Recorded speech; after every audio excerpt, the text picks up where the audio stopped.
Good afternoon, Barbara. Wonderful to have you here today. And we're going to be discussing something that is very, very close to both your heart and my heart. And this is about senior representation, leadership representation at the leadership level, board level representation for Black and ethnic minority talent within our industry, and of course beyond. But let's, limit our ambit to the PR industry at this point in time. To get started with the first question, like the State of the Nation report, which talks about social mobility and looks at tracking social mobility in different ways now, rather than just looking at the number of people who've gotten into jobs.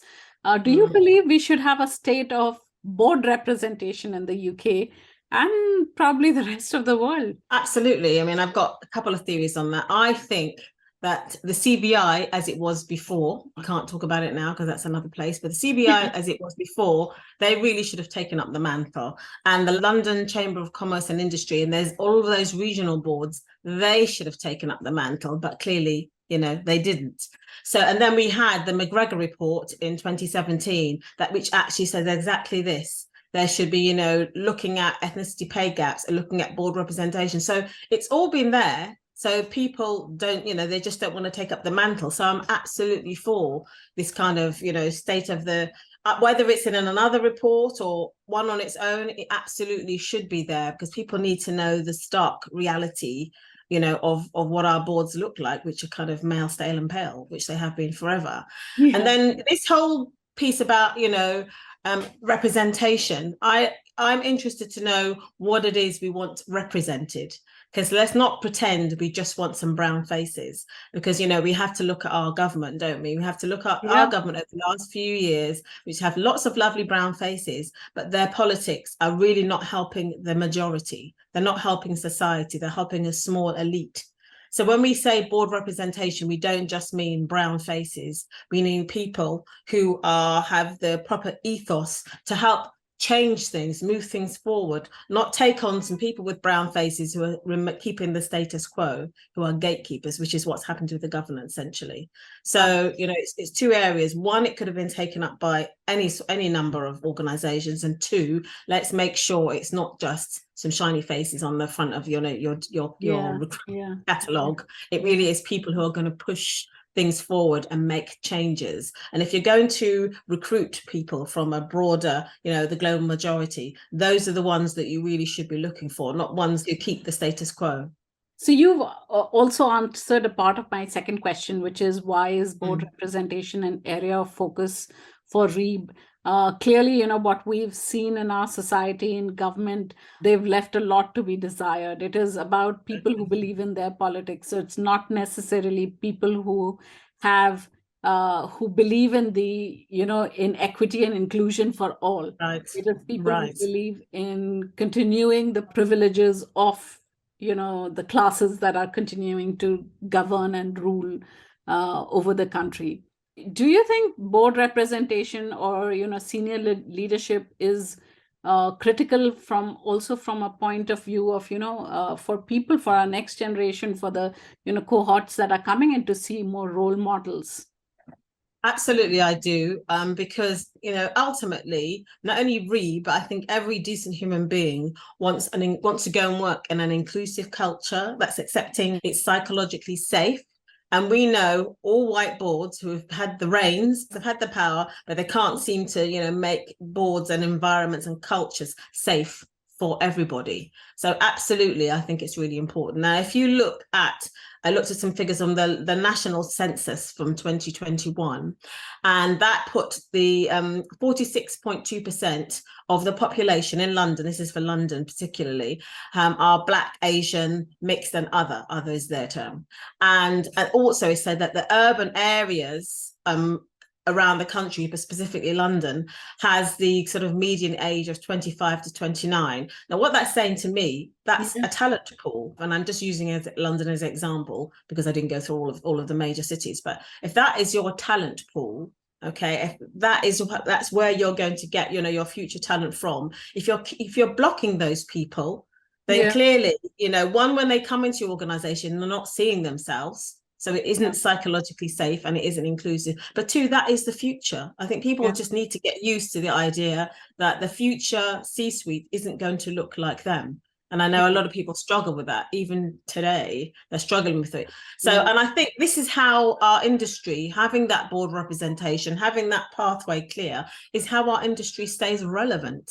I mean, you know, the world changes, society changes, so does the talent pool. And unless they keep up, the leaders now give opportunities, people who don't look like them, who are different, you know, they're going to be dinosaurs. It's going to be a huge risk. And they're, you know, they're going to literally wither and die because people won't do business with them. I mean, it's something I said, right, it's kind of a sustainability piece, but it's a risk as well. So absolutely, that's why it's so important. Yeah, absolutely. I think organizations have to look at it from a business risk and resilience point of view. Yeah. So I'll combine two questions into one and ask you this one. According to you, what are the key barriers for board representation or C-suite for Black and the global majority? You know, you and I are well aware that there's no dearth of leadership talent amongst these groups. Yeah. However, you know, senior opportunities continue to elude them. And, you know, if I give the example of me or of you, you know, I stepped away very reluctantly a couple of years back because I just couldn't open any doors for myself and people did not see me as a senior leader. And I'm assuming it's the same for you. And we step away because we don't have an option and because people are not giving us the choices. But what are the barriers? So it's the recruiters, it's the leaders. It's a number of things. Able to engage with, you know, people like us.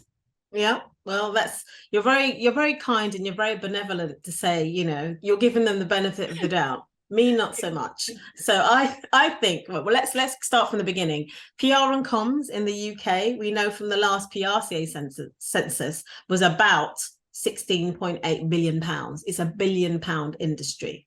And the people with the power, who are mainly white and mainly male, they don't feel they have to change. Why should they change? We've made all this money for ourselves, you know, and we've made it this way. And this is the industry's been this successful with this kind of format, and you know, in this system. So why do we have to change? And if you think about it, if you go back a little bit further, you think about, you know, British society and the British idea of capitalism, you know, how was that wealth built? How was the empire built? It wasn't on having tea and crumpets with the, you know, people around the world. So the fact that I think that people have subconsciously got used to, so I think people are thinking, well, that's the lay of the land. Why should we do anything different? That's the status quo. It's working for us, you know. That also leads into opportunities.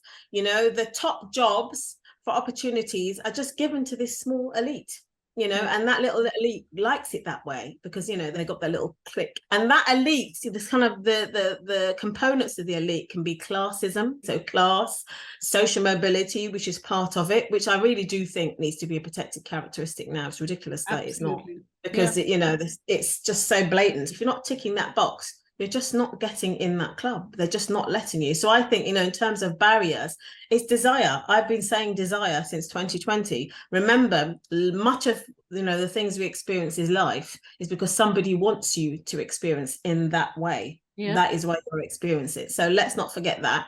And then I have, you know, there's this magical, mystical pathway to the C-suite. No one else seems to be able to find it. And that's because, you know, we have gatekeepers. As I described earlier, there's some pretty strong areas where people will just stop you dead. You've experienced it, I've experienced it. And it can be, you know, not only your background, social mobility and race, it's universities, it's maybe the way you speak, you know, and then for you to get to the C-suite, certainly in our industries, they expect you to have had, you know, worked on high profile clients and worked for big brands and huge, you know, led a huge team, maybe internationally. But of course, we are not on that path. How do we get to do that? You know, if you won't let me lead a big client or a big brand, how am I going to have the experience so you can open the C-suite to me? You know, it's just like it's so much gatekeeping, and it's all, I don't think it's unconscious. I think it's absolutely consciously done. They like the little look of their club, who's in there, and they don't want to let other people in. And those are the real blockages, because there's no other reason. If you look at who's going to university, it's completely mixed. You know, it's in fact the global majority are the majority of young people going to uni who graduate, who has high, you know, first. It's just a nonsense. That means it's stopped. It's blocked somewhere. You know, and I think the gatekeepers just need to open the gate and share the love. That's what they need to do, because one day there won't be a gate. There won't be a gate for them to keep, and they will just be on the outside rather than on the inside. You know, and as you spoke about, you know, earlier, it's a huge risk that they really need to think about. Really do. Absolutely. And I think our industry is also such that, you know, it's very cliquey. People know people, and they know someone or the other in positions of power, and those people keep recommending each other. You know, big circle, isn't it? Circle of people within that, and people who are outside are always going to remain outside. And how complicit are recruiters in this entire business? How much understanding do they have of this, you know, the challenges? Yeah, I've had some great recruiters, and I've had more poor recruiters. And I think that recruiters just need to grow a backbone. I think they need to try and draw themselves away from the commission, because it's all about the money and commission. And I think they need to see as an opportunity to make a real impact on societal change. They really are in a position to do that. And if they could just draw themselves away from just being, you know, the carrot is the commission, then so they could make so much good.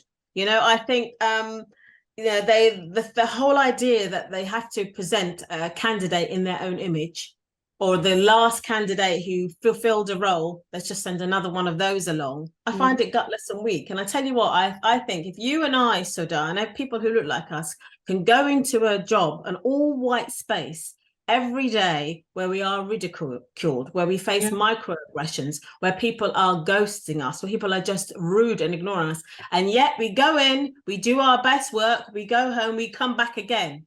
That's courage. And I think recruiters need to just grow a spine and think, you know, I think I should be helping my client to get them, convince him and advise him that the talent pool is open now. It's wide. It doesn't have to be in, you know, your image and my image. If you know, take a look at some different types of people, I don't believe in blind CVs. I think you should know my name is whatever my name is. So you know that I'm not exactly like you. And that's the reason why you should take me, because I'm not exactly like you. That's why I don't like blind CVs, but that's another conversation. So I think that they really are missing an opportunity, and I think they need to be courageous. And I need to think, even if, you know, for 1 minute, just not think about just the commission. And I have a quote. That's good. Which seems applicable for recruiters, and the quote is from Thomas Sowell, and he's about 90s now. He is Black, he's African American, and he's an economist, and he said something that just seemed to sum up where we are with recruiters, and this whole the whole atmosphere that we have, and the whole situation we find our industry in. And it says, when you want to help people, and this is for you recruiters especially, you tell them the truth. Right? But when you want to help yourself by your commission, you'll tell them what they want to hear. And that's exactly where we are, sadly. So I think there's a role to play for recruiters. And I know a few of them and a few of them are on the scene saying, yeah, we're helping inclusiveness and et cetera, and they, you know, they participate and what have you. But to be honest, you know, I don't believe that they're pushing people, especially senior roles. I don't believe headhunters and those elite recruiters, you know, that, you know, ring you up out of the blue and say you've got this great board job from you. I think it's just performative, because the boards are still male, pale and stale. So either they're failing on a massive scale, or it's performative. And also, I think they need a huge amount of awareness and understanding about the untapped talent pool that exists. I mean, indeed, actually in today's world should have already read about it or should know about it, but if they don't, then they need to know about it. Well, it's 2023. It's a and there's, you know, and there's enough information to fill the British Library on what you need to know about inclusive cultures, you know, all of the various buzzwords, D&I, inclusivity, equity, etc., etc. It's all there. So if you don't know about it, it's because you don't want to know. You know, let's be honest, because you don't want to know. Absolutely agreed on that. So moving on, Barbara, do you think, shadow boards could be the way forward as a way to build skills and visibility for talent? You're smiling. It's a hard no for shadow boards. We are already in the shadows. We need to be in the light. We need to be out in the light, not in the shadows. We don't need to skulk about in the shadows. And all that needs to happen, I understand the concept, but all that needs to happen is equity. This is why we're the race and ethnicity equity board. Treat everybody fairly, because they wouldn't be in your organization if they didn't have a certain level of talent. Start looking around and saying, I don't need a shadow board. You have your talent is right there. Just give them equity, give them what they need. Same as the white counterparts. I don't want to feel like I'm white bashing, but it is what it is. That's who's got all the positions at the moment. Treat everybody fairly, give people what they need. It's called equity, and you'll have a massive talent pool for the C-suite. I don't think you need to be in the shadows. Sorry, we're in the light. So I love this because there's so much conversation nowadays. I think that's like another easy tick box. Yeah, created a shadow board, and I love how you've totally sort of shattered that idea that it's something good. It's not. We are already in the shadows. We don't need to be in the shadows anymore. We need more light. Yeah, we need more light. So what would your recommendations be to businesses on building inclusive boards? What are the 2 or 3 things that organizations can do to get started? I think this is something that, first of all, if no one has really checked out REEB's terms of reference and all our recommendations, check them out, because it breaks down. We were quite thorough. We were in terms of the sorts of things that should be happening in your organization if you do want an inclusive culture. It's all that there. The 2 or 3 that really all stand out for me is, number one, it's just discussed it, is look at your recruiters, look at your recruitment policy. That's in-house team, external recruiters. You hold the purse strings as the client, and you say to them, if I don't get a diverse candidate pool, if I don't have different faces coming, I'm taking my business somewhere else. You won't get any of my commission, because there's 1,000 other agencies and consultants, but especially at the top, especially for C-suite, especially director, even director level up, SLT. If I'm not seeing some different faces out there, then you're not getting my business. Because I've just said 46.7% of the population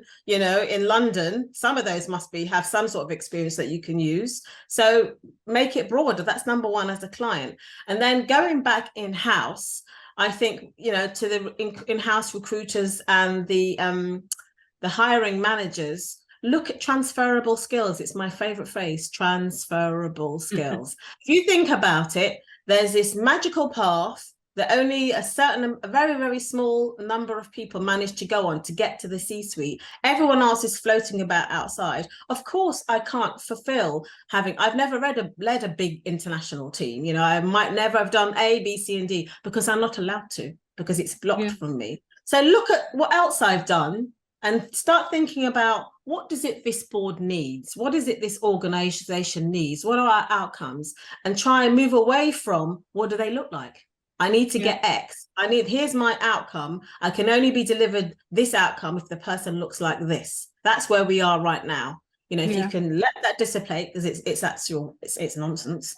But think about what you need, not what they look like, how they look. And then look at transferable skills. Look at, other areas where people have moved up, where they've done work, bits and pieces. There's so much there. If you could just think a little bit outside the box. We are supposed to be creative in our industry. Taking myself an example, I remember the first board that I chaired way back in the night. It was quite a serious board. It was a community board that worked with the local police force and the local police stations. And that was the Ministry of Justice, or whatever they were called at the time. So it was a bona fide, and I chaired that board. I was like a junior manager or something as well, even though I was older than a junior, but I was chairing this high level board. I met with the borough commander once every few months of Brent for all the policing. That was my role as chairing that board. But at work, I was just down there. So look at what people do in their spare time. Look at them, that in the voluntary sector is a great way to get opportunities to, fulfill your, passions and your needs, but also you can get great experience. And I wish organizations wouldn't just dismiss people if they've chaired a board that's a voluntary board. and think, oh, they can't go board level. There's lots of governance in lots of, charitable organizations and voluntary sector. If I was chairing a board, I should at least be able to get into, the SLT, because I was at that level. It was a big board. But hey, so open your mind, transferable skills, look at your recruiters, and then sit down with your strategy. Make sure psychological safety and being inclusive, having inclusive leadership is part of how it's operational. It's how you make profit. It's how you operate. It's how you stay, viable as an organization. Weave it in. It's not just a bolt on. Weave it in. It should be when you get up every day and go to work, that should be part of it. That should be part of the DNA of the organization. And it's like human rights. How can it? I don't understand how it cannot be. No, as much as people talk about blind CVs, etc., they love to get people who are like them within the organization. And I think that creates a sort of not a very, what do you say, productive teams or productive workplace, because you have people who are similar in thinking, experiences, etc. No innovation. No innovation. I definitely agree with you that they need to open their minds on the transferable skills. And, you're talking about voluntary boards, also to look at, why are they on voluntary boards and not beyond? Well, exactly. I had so many senior roles voluntarily before I ever made it to, director level or head off. I was an old hand by then, because it's sad that outside of our industry, they valued your input, they valued your experience, they valued what you could do. But that just goes to our industry doesn't really value it unless it comes in a certain package. And you know what the package is, sadly. That's really not good. But I think there are some good simple ways in which people can get started, and of course go back and look at the REEB terms of reference and the documents, that reports that we have there, definitely as guidance. Absolutely. I mean, that's a good point. We have the ethnicity pay gap, which is a couple of years old now, but it tells you how to get started. So ethnicity pay gap, and I say it's no blame. These sorts of guides, they're free. You download them, in your own time, at your own leisure, have a good read through, pick bits you can do or do it all. Fantastic. And then we launched Prism. So this is what REEB have done. And we've launched Prism, which is PR, inclusion, my marketing, it's mentoring and sponsorship. And essentially it's a mentoring group, but we made it more equal. We said that our mentors had to absolutely give up their time. We said, we're not interested in mentors who just, every 6 weeks will take you for a Starbucks coffee. And that's the end of it. We needed you to sponsor. We need you to mentor. We need you to try your best to utilize your network. We want you to help them move up. We want things to happen. There has to, otherwise it's just another mentoring scheme. So that's it. And then we've just recently launched our report. It's a conversation starter, but it's about the experiences, and it's called Behind the Mask. And it's about the experience of Black, Asian, mixed, ethnically diverse men in the industry, which no one ever talks about, and their experiences. Now, bearing in mind, the path to the C-suite is very male and very pale. And sadly, it might be that one of those men gets to the C-suite before you or I do, Sudha. So it's really important to hear about what it's like for them, what the experience is. And everyone can appreciate. It's really worth it. It's downloadable now. Everyone can appreciate having to work behind a mask and not being able to be yourself because of this culture that people have created, because the culture equals money. The report, when it was launched, we saw a lot of traction for it, engagement from people speaking up, about how they were able to identify with what is being spoken about. So it's not as if REEB is doing some random stuff. We're doing very, very focused, strategic things that are likely to make a difference to the lives of, people who work in this industry. Absolutely. Barbara, on to the next question. Are there any role models in the industry who can serve as inspiration? There are some, I think, people who are doing in small pockets, doing some good.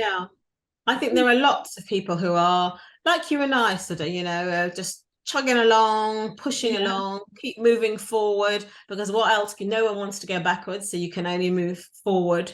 So moving forward. So there are lots of people who I take my hat off and I admire, and especially if you're working behind a mask, like a lot of men are, but who are just going to their job, they're doing their best, they're sadly having to absorb all of the things I described, ridicule, microaggressions, open hostility at work, but they're still putting their best foot forward. And that's why there's been an explosion in independence, because, we're only human, you can only take so much. And so you think, I'm better off taking my chances, but not necessarily in PR and comms, but broader. Well, apart from, I'm a great admirer of Tam Kamikwa Lake, or Pierce as she was. She was on our board because she runs Colder. She had some great roles. She sat on the board with me in PRCA, but she's steadily pushing her way forward with Colder, and she's purpose-led. And, it shows you it can be done. If you're not just in it for a quick buck, it can be done, where you can do all of those things. You can have an inclusive culture. You can work. She works with big brands, but she's making them look at their purpose, why they how they do business. And I really admire that, because she's still quite young. So, it wasn't say her career was over. She's reimagining a career. And then I also admire someone who's in advertising, which is great. It's Karen Blackett, because she's just got to the top in advertising, and advertising of which, we're down there in, in the same kind of area. She is massive, and she's a Black woman, and she's just, I met her once in a sort of forum, and she's really inspirational, because she's very, very, very down to earth. She hasn't lost sight of how she got there, and she's not someone who's closing the door behind her. She's not enjoying her status and think, well, this is for me. The door is well and truly open behind her. And if there's a way for let people through, she absolutely will. And the other person, a man I admire, is Ete Davis. And he's more on the creative side. But again, he came and spoke about being a CEO. I mean, we talk about getting to the C-suite, but what's it like when you get there? Not great. It can... But that's another podcast. When we get people there, it's the culture. They need support, and then because there'll be lots of people who don't want them to be there.